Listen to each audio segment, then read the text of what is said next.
तालियां बजाओ जो रोज अनशन करते हैं। तो अब एक नया कानून आ गया ड्राइवर के लिए, हिट एंड रन कानून। अगर आपकी गाड़ी से कोई एक्सीडेंट हो गया और आप वहां से अपनी जान बचाने के लिए चले गए तो कितने साल की सजा होगी? 10 साल। और जुर्माना कितना लगेगा? 7 लाख। यानी कि 10 साल की सजा और 7 लाख रुपए का जुर्माना। ये भी एक काला कानून है, ये भी एक डेंजर कानून है। जैसे किसान आंदोलन चला था उसी प्रकार से अब देश में एक आंदोलन ड्राइवरों का भी शुरू हो गया है। 40 लाख से ज्यादा ड्राइवर हैं और जैसे हम टोल प्लाजाओं के ऊपर बैठे थे ऐसे ही किसान आंदोलन की तर्ज पे उन्होंने भी टोलों पे बैठना शुरू कर दिया। अब किसी ट्रक वाले से एक्सीडेंट हो गया, अगर वो भाग गया तो उसको सरकार मारेगी, 10 साल की सजा और 7 लाख रुपए जुर्माना। ना भाग गया तो भीड़ मारेगी। मरना तो दोनों तरफ से है। तो ये एक बड़ा आंदोलन चलेगा। ये कानून केवल ड्राइवरों का नहीं है, ये लड़ाई केवल उनकी नहीं है। गाड़ी तो आप और हम भी चलाते हैं।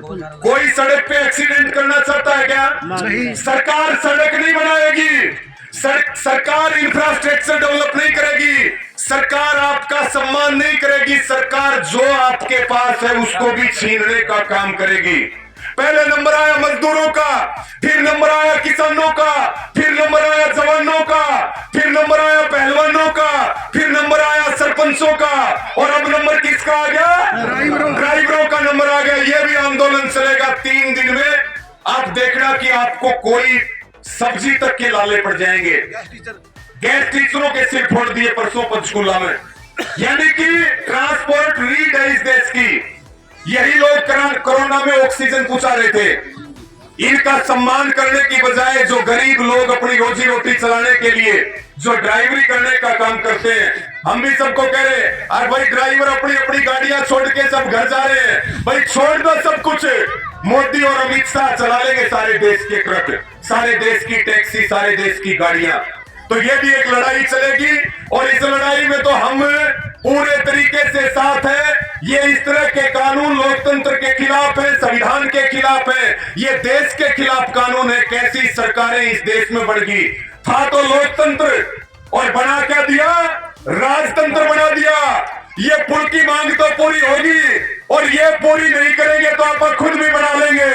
लेकिन देश को बचाने के लिए इस सरकार को उखाड़ फेंकना पड़ेगा, नहीं तो ये देश गुलाम हो जाएगा। इसको कोई बचा नहीं सकता। साथियों, मैं सभी को यही प्रार्थना करूंगा, अपना काम भी करते रहो और अपने काम के साथ साथ एक नजर अपने आंदोलन के ऊपर रखो।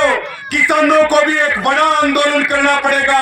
एमएसपी गारंटी कानून के लिए सरकार अपने वादे से मुकर रही है। तो मैं सभी को यही निवेदन करूंगा, अपना धरना मजबूत रखो, अपने आंदोलन को मजबूत रखो और जो आपने 7 तारीख का अल्टीमेटम यहां से तय किया है कि 6 तक का समय सरकार के पास है। 6 तक का ही है या 7 तक का उनके पास है? 7 का बड़ा है। 7 तारीख को पबनावा में वो शहीदों की श्रद्धांजलि सभा भी है।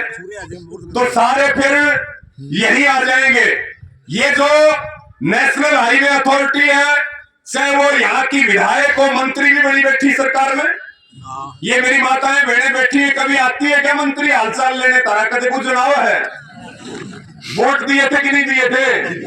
तो चाहे वो यहाँ की विधायक और मंत्री हो, चाहे वो national highway authority of India के लोग हो, चाहे सरकार और प्रशासन हो, ये बात बिल्कुल गंभीरता से उनको ये जान लेनी चाहिए कि हम मोदी नहीं है कि बोले कुछ गे करे कुछ गे, और ना हम सरकार की तरह बेवफाई करते।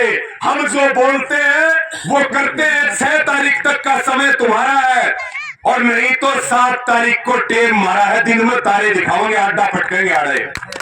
भारतीय किसान यूनियन